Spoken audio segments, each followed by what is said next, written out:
Tempering validated research with over 20 years of on the ground experience building engineering organizations, we're changing the way you think to change the way you lead. Welcome to the TTL Podcast.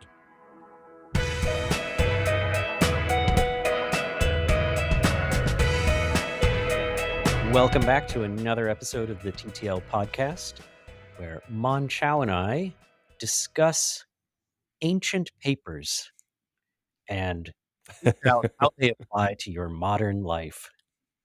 In today's episode, we have a listener question. How do you make sure that you're not falling victim to the Peter Principle? The Peter Principle. Yeah. So we're going to talk about what is the Peter Principle and what can you do with this knowledge of what it is. So, Andy, I've heard the Peter Principle in passing a lot throughout my leadership career. And honestly, while I saw that there was anecdotal evidence that the Peter Principle exists, I always thought this was kind of one of those things with, I mean, is it really a principle or did somebody just make it up? Maybe Scott Adams drew it one day in Dilbert or something, and then it's passed into vernacular. So I was interested when our listener submitted this question to really dive in and say, okay, what is the Peter Principle? Is it even real? Ooh. Or is it just something that society kind of made up and people ran with it? Yeah. Well, let's talk a little bit about what it is. So, way back in ancient history, Mhm. being 1969, in the Summer of Love, Lawrence Mm. J. Peter and Raymond Hull published a book called The Peter Principle.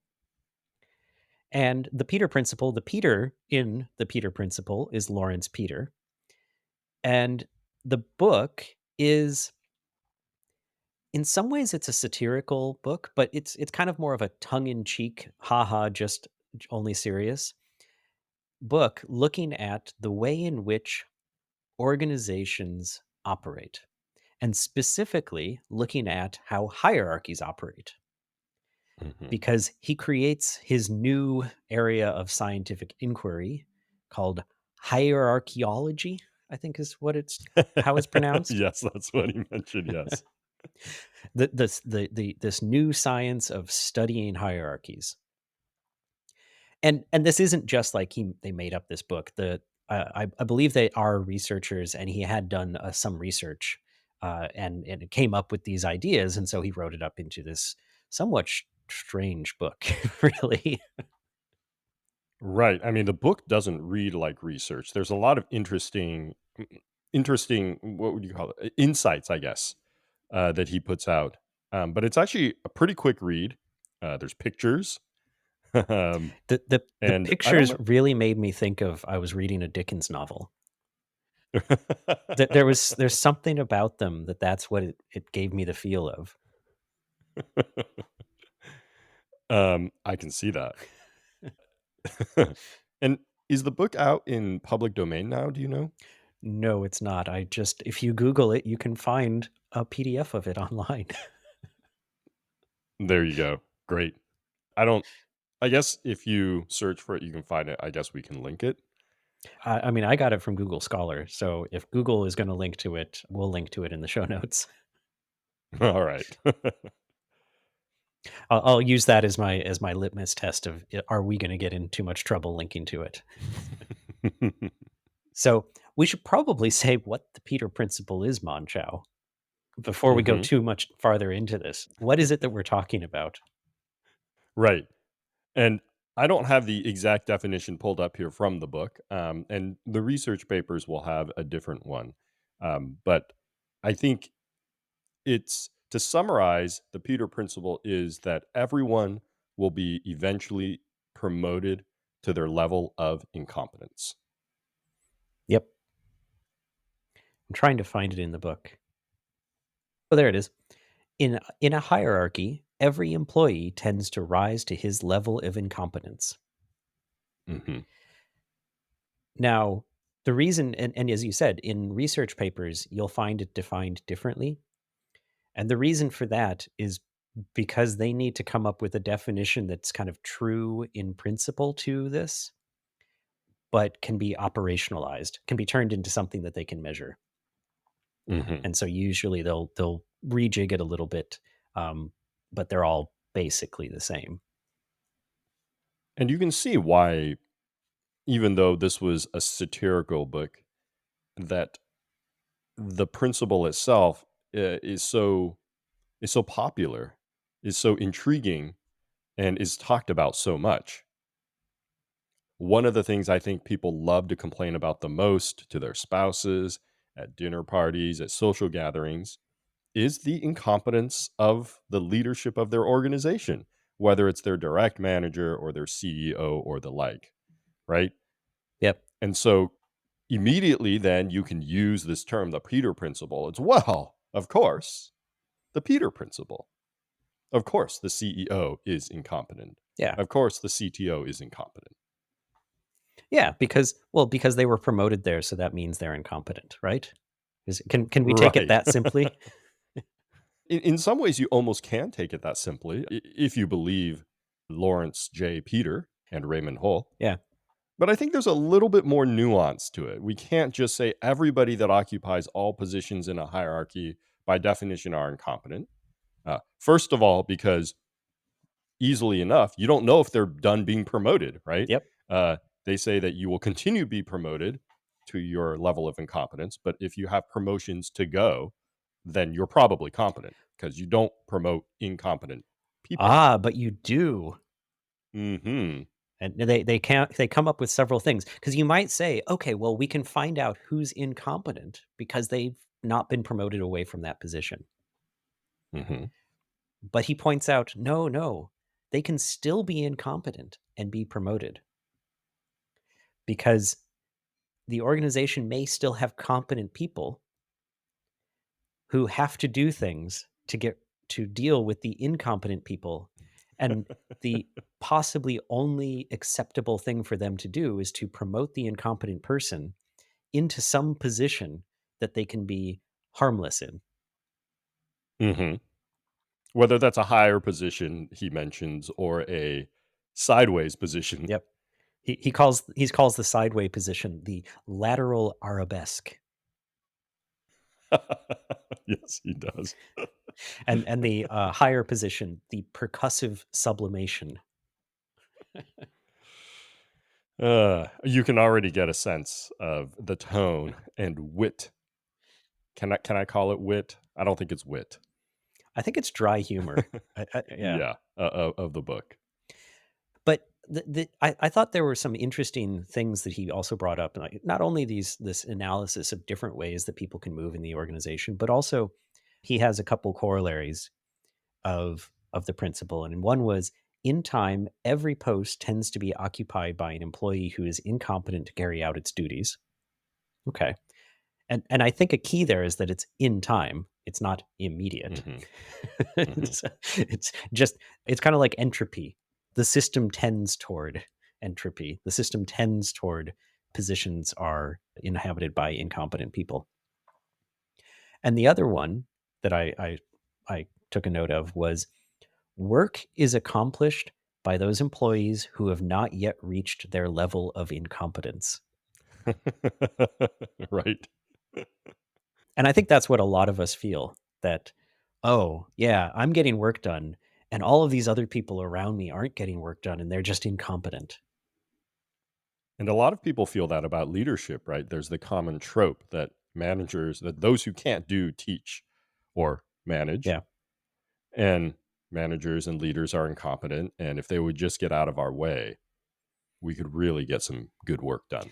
And I can see where that comes from. I actually had a comment from someone I was working with that it was the first time they'd had a manager who knew how to program.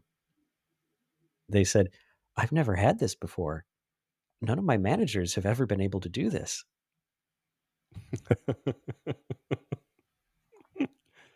I've had somewhat of a different experience where I've tried to teach and they've looked at me if I were some voodoo magician of sorts.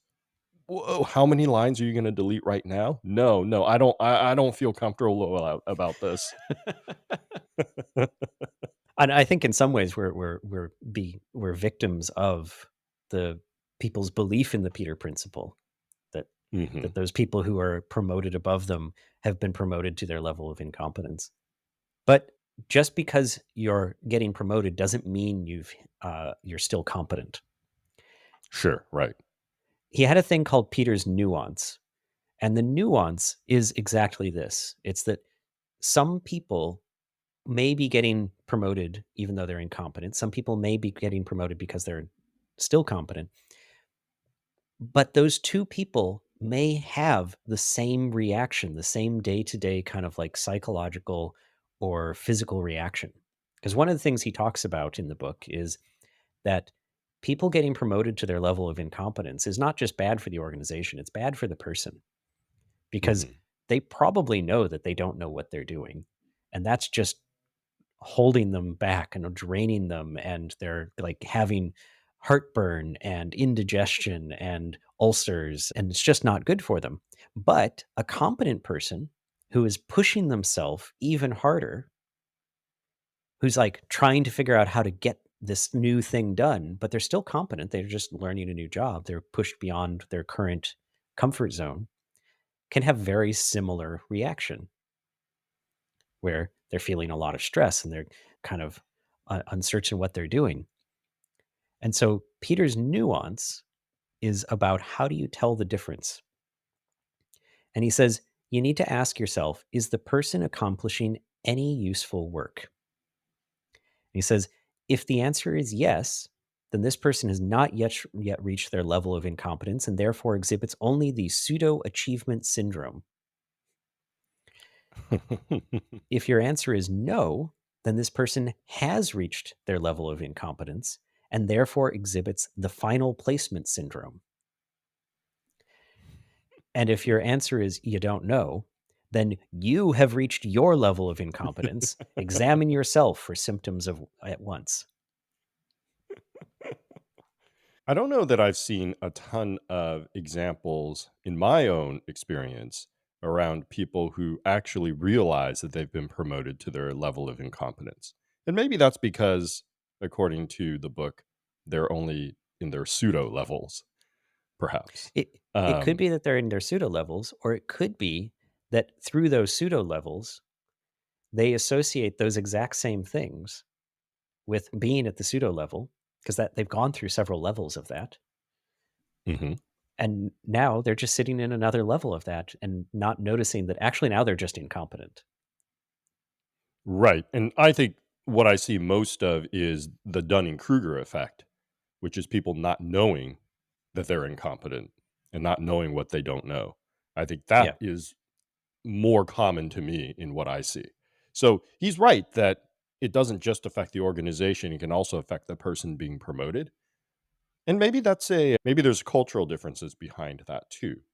We talked a little bit about that on the podcast, but perhaps maybe the Dunning-Kruger effect exists more strongly in certain societies, and the self-reflection of "Oh, I'm so incompetent," exists in others. I don't know. Yeah. I mean, he's America in the late 1960s. So it could be a Hmm. very particular cultural thing there. And we're Yeah, both and Americans. time-based too, So right? Right. Well, in America in the late 1960s, early 1970s was not the same as the United States now either, both in culture, work style, and that sort of thing. yeah. But I think, at least to me, one, I kind of liked his writing style and I thought it was funny. And so it made it really easy to get into his idea and believe in them, right? Which is probably why no one believes in our ideas, Andy, is because we don't come across as funny or interesting. We need to come up with a So, way of doing this as a slapstick show.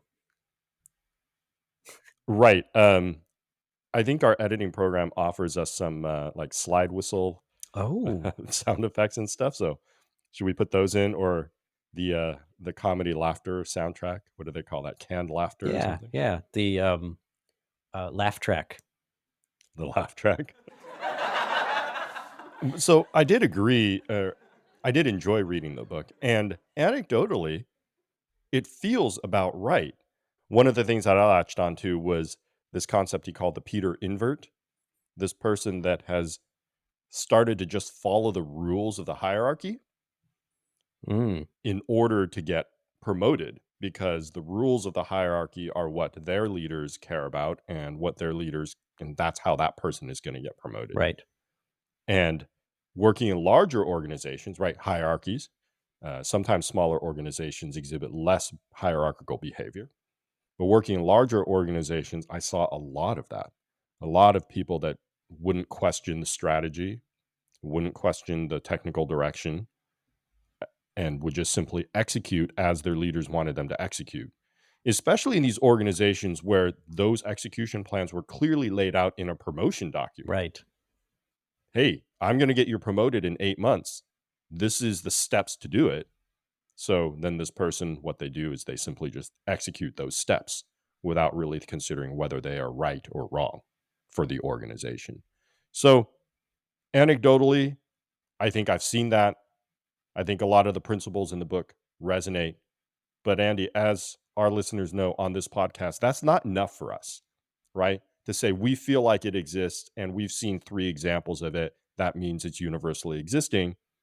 That's not enough for us on this podcast. So, is there something more that we can help our listeners to talk about does this thing actually exist? Well, you asked that question. I don't think it was a genuine question. I think you know the answer. So, yes. Of course. Yes, there is some evidence that it might actually exist, but I also know that you maybe have some evidence that it might not exist. So let's go Mhm, into the mhm. evidence that it does exist first. And this one was a research paper. They did a survey of sales organizations, sales groups. And you might say, but Mon-Chaio and Andy, we're in the software development space. Why are we talking about sales? Well, I actually liked this research paper for so many reasons. And one of them was that they gave a very clear explanation of why, for such a broad thing, did they limit themselves to only looking at sales. And their reasoning was, one, they're studying companies in the US. 9% of the US workforce is employed in sales positions of one form or another, which I thought was interesting. That's a huge number. The other one was because sales is so metrics driven, they could more easily answer the questions that they had. Because the question that they had, and this goes to their different way of defining the Peter principle so that they can turn it into a measure. The questions that they had were, is it that a high performing salesperson gets the promotion, or do low performing salespeople get the promotion? And then they had the secondary question, or the second question, which was, what is the effect of managers on a sales organization, or how can you measure the effectiveness of those sales managers? And they came up with some surveys and some other measures of things. And through a series of that information and some pretty hefty statistical modeling, which as I went through it, I'm not a statistician, but I looked at it and I was like, well, I understand at least the concerns that they're putting together. I will leave it to a Mhm. statistician to say whether or not they incorporated that all correctly, but it seemed reasonable from a lay perspective. They put all that together and they tried to answer this question of, is the Peter principle real? And to cut a long story short, the answer was yes. The higher performing salespeople were more likely to get a promotion, even when and they had a measure of the person's likelihood of being good management. So they kind of like, there's their sales ability, and then there's their ability Mhm, to manage a group, which is what they would be promoted mhm. into. And they had measures of both.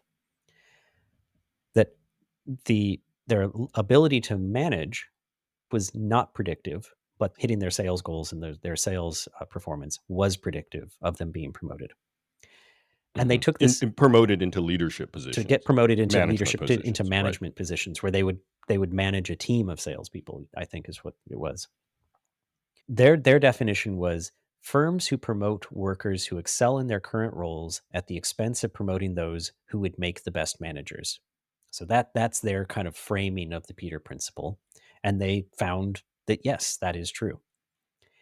And I thought it was actually kind of damning what they found because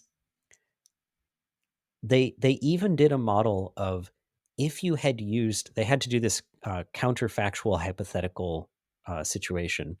If you had taken those people who were more likely to be better managers rather than the people Hmm. who had been the best salespeople, they think that that would have accounted for 30% of the productivity of those sales teams. So by promoting people based on their sales numbers rather than their ability to manage, these companies are sacrificing around 30% of their productivity. But this doesn't mean that it is irrational for the companies to behave this way, Hmm. because you have to think, if Mon-Chaio, as you were just talking about, it's like, well, there's you got to play the game. What is the game? And people Hmm. like the game. So if the best salespeople want to get that promotion and they're like, you better promote me because I'm the best salesperson, their game is going to be, if you don't promote me for that reason, I'm going to leave. So you can't hold on to your best salespeople because they want that promotion if you go with the system that doesn't promote them. Right. So what they found was workers are much more likely to leave the firm if a teammate with worse sales performance is promoted. 12 months after the promotion event, higher performing sales workers who were passed over for the promotion are 23 percentage points less likely to remain with the firm. So if you try to do this like ultra rational, I'm only going to promote exactly the people who should be the best managers, you might end up losing also your best people who you want to remain just doing the work. Hmm. Hmm. I really did like that study too. I We kind of came across it separately, and when I first came across it, I was skeptical. I was like, "Well, okay, so what? A sales organization, and then they're going to somehow measure management potential, quote unquote. How do you measure that? And then they're going to figure out whether promoting for management potential or sales behavior had a bigger effect on the organization." But the more I read it, the more convinced I was that although no paper is perfect, especially when you're studying humans like Hmm. this, and no statistical models are perfect, I felt like they had a genuine interest in trying to dig into this issue, and had a good way of thinking about it. Yeah. And for that, for the most part, I believe their numbers, right? And I can see their reasoning, and the reasoning seems to make sense in my mind. And that seems to be a good proof point for the existence of the Peter Principle. The th- the thing that I question about the paper is Mhm, that last bit that I said about that if you don't promote the high performers, they'll move on to somewhere else. mhm, I wonder how generalizable that is from sales to other kinds of work, specifically to software mhm, development. mhm. Well, especially with software development having these sort of dual leadership IC tracks, Yep. which I don't really know for sales organizations, but it doesn't my understanding is that this is rare outside of software. Yeah, I think I don't think it's common for sales as well. So we've got that. We've also got that, and we've talked about this. It is so hard to come up with a metric to say I'm the better engineer or I'm the better engineer. Whereas Mhm. in sales, it's you look at the numbers. How many sales did you how what was the value of the sales you made? Like their work very quickly turns into the proof is in the pudding. You brought in $500,000 last quarter. Whereas in Perhaps, perhaps. yeah. But at the very least, they're very much incentivized based on that number. And so Mhm. their entire ethos from what I've seen of sales organizations is like watch those numbers. And I think it's probably easier to correlate the success of those numbers to a firm's success Yeah. I think there's less gaming of those numbers, right? When you sell something for $500,000, it kind of means what it means. Yes, there's nuance. Maybe you sold features that don't exist, and the customer comes away angry and then gives feedback to other customers. But those nuances are much, much smaller than in software, where you say, "Oh, well, did you deliver this feature on time, on budget, or did you not? And what was the quality bar?" So I think Yeah. in that way, measuring sales organizations is easier and makes a lot more sense. Yeah. Well, and also when they do that, selling something you don't have, normally it's the product department that is the one that gets blamed for that, not the sales department for selling it. That's right. That's right. I question that generalizability. Can we take that exact result and say that it would play out in the same way? And I think it's one Mhm, of the things we've talked about before is like you don't promote to a leadership position your best engineer just because they're your best mhm. engineer. You promote them because it seems like they would be a good leader.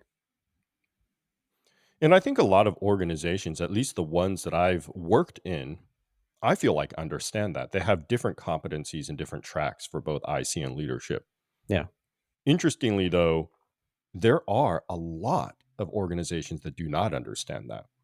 And most people don't really get a view into this, right? You spend your career at what, 6 companies, 10 companies, and, a lot of the time, if you're in a competent organization, you end up going to another competent organization simply because, your friends went there, your managers went there or whatever.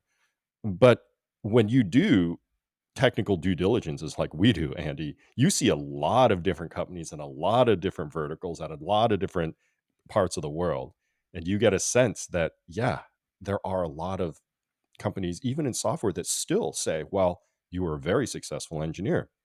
Now you're going to be engineering manager. And there, right there, I think we can even use the dynamics of the Peter principle to explain what's going on. And it doesn't take big theory. It's often the company is starting out.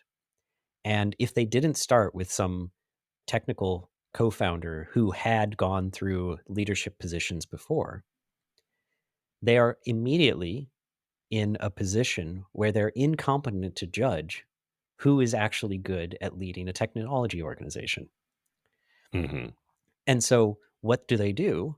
Well, they work off of what their notions are, not studying it, because they're probably, as you said earlier, a bit of Dunning Kruger effect going on. They're not even quite aware of their level of incompetence in this. Sometimes they are. I sometimes have seen them go like, I don't know what I'm doing. We need to get someone in to help me, please. Right. But more often, it's like, hey, look, no, I've got a startup. It's going. It's good. We're starting to get investment money, and so they kind of start creating this belief that they know what they're doing. And what starts happening is underneath them, they start growing an incompetent organization because they don't have the competence to understand what the competent organization looks like. Hmm.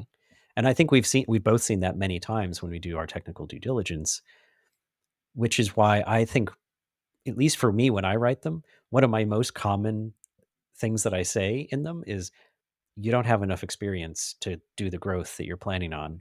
The very first thing you need to do is get some experienced people who have done this before. Hmm. There are pieces of research that suggest the Peter principle is but a necessary outcome of having promotions. And I don't know the background of this person, but they put a huge mathematical formula and model in there, of which I understood, I don't know, maybe 30% of it.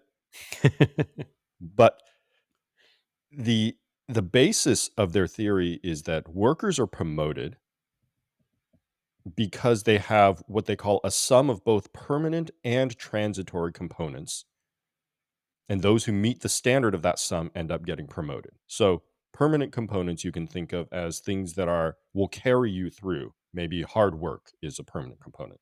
Maybe technical ability is a permanent component. Transitory components, they don't define as much, but if you think about like things that might be just there for a specific amount of time. So they use a example in restaurants, for example. A transitory component in a restaurant might be the current head chef, right? If the head chef leaves and a different head chef comes, the restaurant becomes less good, not through anything of not through any of the permanent components, but because of a transitory component. So workers getting promoted, transitory components might be the time, right? They're working on AI today, and that worker was particularly skilled in AI and the AI field. It might be the customer. The vertical that they were working in was automotive, and that person had a particular passion for automotive, but now they're working in marine or something like that, right? They say that when a person is promoted, there's both the permanent and the transitory components, and those end up adding up to a person being promoted. But they posit that in the new role, especially at the start, the transitory component becomes zero, and it's only the permanent component that takes hold. And so, therefore, because of regression to the mean, their performance is necessarily lower. They also argue that that's not a bad thing because companies build that into their performance model. And so, when they know that the transitory component between the previous job and the promoted job is large, right, which is where the Peter principle would manifest itself the most, the bar for promotion becomes even larger. So they say, well, you have to have a huge transitory component such that when you get promoted, even if that transitory component goes to zero, you still sort of meet the minimal bar necessary to exist at that promotion level. So that is their argument, that for every hierarchical promotion standard, the Peter principle must exist, not necessarily because of anything that is defined in the book, but just simply because of the fact that the jobs are different and there is time difference, Hmm. and that it's not a problem because we can just raise our promotion bars and people eventually, by average, meet the right bar. And companies will, by average, figure out how high they need to raise that component bar such that they don't have a bunch of incompetent people occupying those positions for extended periods of time. Right. And I would say, as a model, I think, yeah, that's really interesting. That makes a lot of sense. But the thing that they seem to have left out and forgotten is that people have wishes and desires. Hmm. And so, like, that in that sales one, that sales article about, well, but if you don't promote them, if they feel that they've done this stuff, then they'll go looking somewhere else. And so you've got this downward pressure of all of the organizations, because promotion, and I think this is probably the key. Promotion is reward. Hmm. In most organizations, a promotion is a reward, and it's a reward for being a good employee or being doing a job well. And I'm not saying that this is the right thing. I'm just saying that this is kind of, I think, the thing that exists, and that they're trying to fight against, which is, they're trying to say promotion is a reflection of your abilities. Hmm. And personally, I agree with that. That's actually how I try to do promotions as well. But it's in a constant tension with the societal, the cultural belief that a promotion is a reward for having been around for a while and doing a good job. And so, one of the ways I see this play out is, a lot of software engineers wanting to become like a principal engineer. The harsh reality, or at least as I see it, is that most software engineers aren't principal level engineers, and Hmm. probably will never be. And so there is a level of competence. They can be senior engineers. They can be competent at that level. Moving up to that higher level may be seen as like that's the reward for knowing so much about the domain and knowing all of our applications and knowing how all of this stuff works, and then thinking, well, that makes me a principal. But it doesn't. It's being used as a reward for that other thing. And I so, agree. And I don't think we can really get away from that because I think I agree with you, Andy, that promotion shouldn't be used as a reward. It should be used as a reflection of ability. And by reward, I think let's talk about the easiest tangible reward, which is money, yeah. right? Everybody understands money as reward. Um, and so you might say, well, I can definitely solve that. by having some other reward structure in place. So, senior engineers, after working for 6 years or 8 years, can continue to grow their money, their annual total compensation, without having to be promoted. That's great. Yeah. I agree with that. And then you can say, well, then the people that meet the principal bar will get promoted based on their ability. Yeah. I agree with that too. I also happen to be a very strong believer that the higher you go in an organization, in this case, principal engineer over senior engineer, or vice president over line level manager, the more impact you have on an organization, the bigger your scope and breadth of impact. And because of that, I think organizations necessarily must compensate those at higher levels more Hmm. because they can have more impact or more both good and bad. Yeah. And so, in that case, to me, a principal engineer in your example necessarily generally makes more than a senior engineer. Now, maybe not a year one principal engineer may not make more than a year 30 senior engineer, Hmm. but on average, principal engineers must make more than senior engineers based on the impact they're able to deliver to the organization. Yep. And so, while there may be smaller rewards and you don't have to get promoted, I think everybody wants to look upward, right? Okay, well, I'm getting a 10% raise, but if I could become principal engineer, that would be 20. Hmm. And I don't know that you can really ever get around that human nature part of No, it, no, even if you were to build yeah, what would be a mathematically perfect promotional a reward and promotion structure. absolutely. And I think that's the thing. And I think that's probably the thing that they're missing is that, yes, you can have that mathematically perfect explanation of the way promotion works. And that if you just raise that bar, it'll all be fine.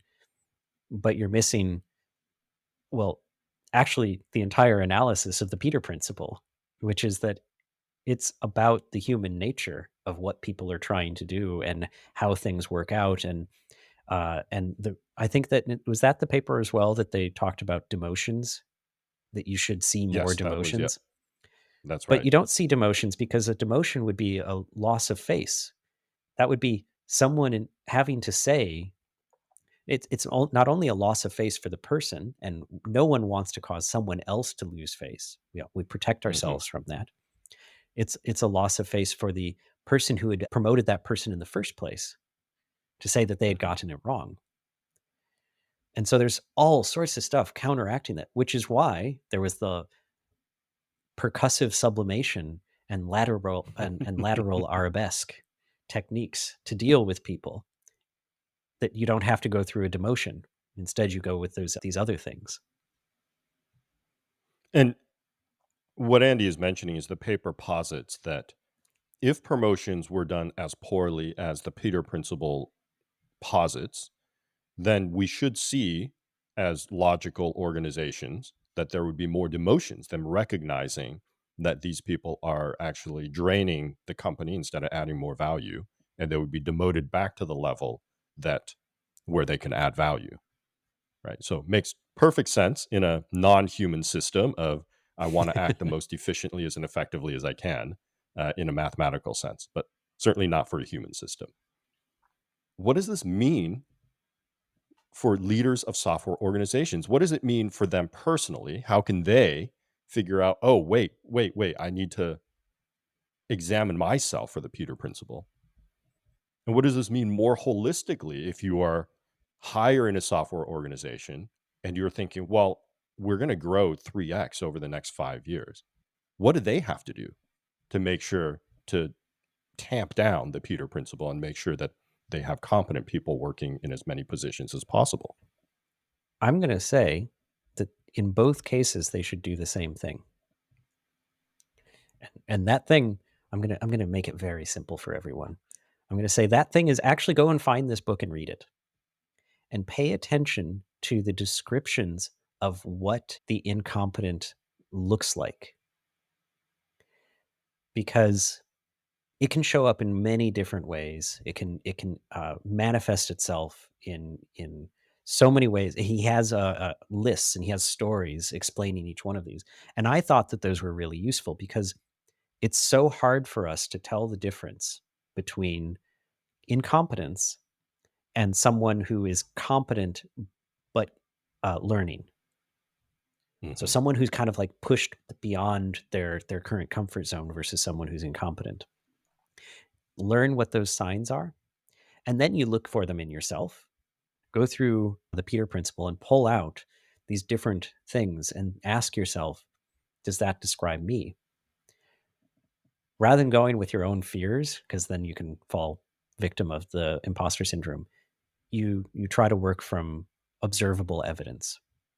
And then for that question of what do you do, you're growing an organization really quickly, you can do something similar. You can ask, does this person show competence in the field that I'm looking for, or are they showing incompetence in that field? And I'm going to give one last thing, and then I'll hand it over to you, Mon-Chaio, of what you think people can do. I'm going to give what he suggests in the book. Now, I don't think that everyone should do this, but I think that you could do this reasonably if you find yourself in a position where you believe that you will get promoted beyond your competence and you don't want to. And that is what he calls, and he he even makes it as this is the only thing that you can do. These forces are so difficult to fight against that this is about the only thing you can do, and he calls it creative incompetence. If you find yourself at that level where you're very happy, you're very competent, and you can tell that you're in an organization that is going to reward you by promoting you into something you're incompetent at, what you do is you stay competent on the key things that you need to be doing for your role. And then you find something that doesn't affect your output, doesn't affect your ability to actually do your role, but your incompetent leaders will find distasteful and won't want to promote you. In